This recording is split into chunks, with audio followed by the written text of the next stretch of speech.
Maryland. Ms. Elfreth. Thank you, Mr. Chair, and thank you to our witnesses today. I want to echo first my colleagues and their concerns surrounding a number of issues, including the deployment of Marines to Los Angeles, the importance of supporting our ally in Ukraine, the alarming security breach that was Signalgate, and the unjust termination of members of our military from diverse backgrounds who simply want to serve our nation. But before I get to my questions, Mr. Secretary, I want to just follow up on my colleague from New Hampshire.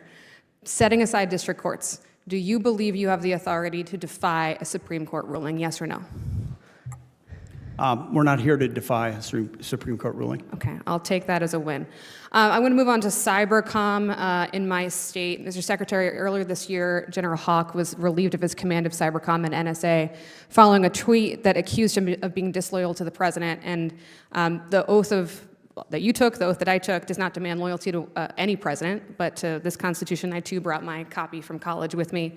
And yet, as of this date, General Hawk, his successor has not yet been named, and you've stated many times that lethality of the military is critical, so it's difficult to understand how this administration would allow any billet to remain unfilled, especially those who lead our combatant commands. I join my colleague, Congressman Bacon, in my grave concern that both the firing and the delay in hiring of a leader of CyberCom only gives assurance and comfort to our adversaries. So I'm sure you would agree that any combatant command cannot be at its most lethal if a commander remains absent.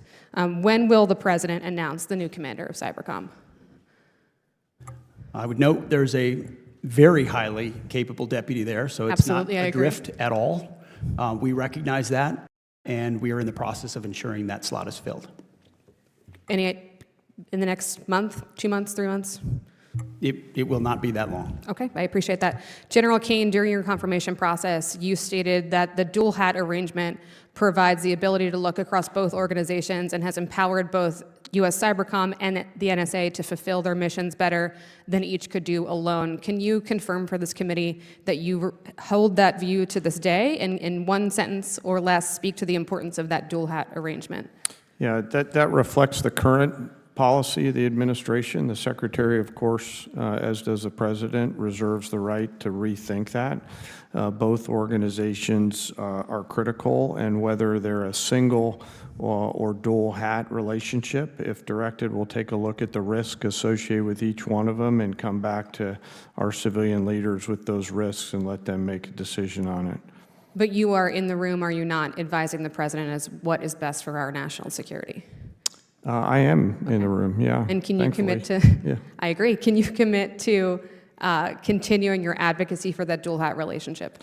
After some analysis, at the time I wasn't even in the military, I was still coming back in. Okay. So if directed to take a look at it, we'll carefully, ma'am, measure the goods and others of each of those. But you have my commitment that I'll continue as I have, giving my candid, forthright military advice on the eaches and others of all those to Secretary of the NSC and the President. Thank you, sir. I want to move on to sexual assault in the military, and it remains a stain on this DoD and this entire nation. It erodes cohesion. It brings a lifetime of pain and recovery for victims, including my constituents.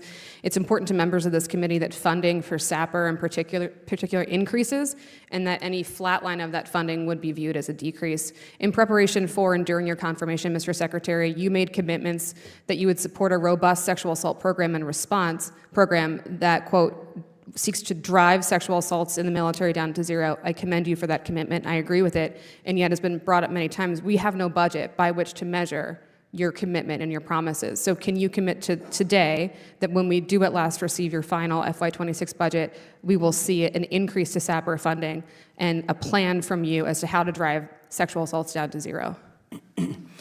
As I said in my confirmation, I applaud Congress for the efforts that have been ongoing to address that issue, which we do need to drive to zero.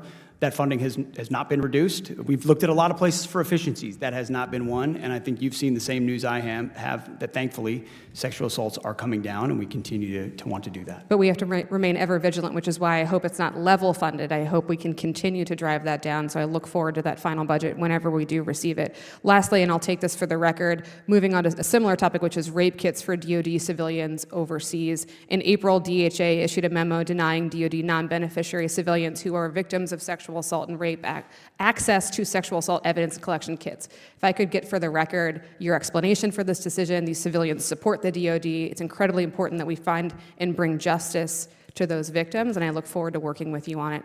And I'll yield back my time, Mr. Chair. Generally, time's expired, Chair.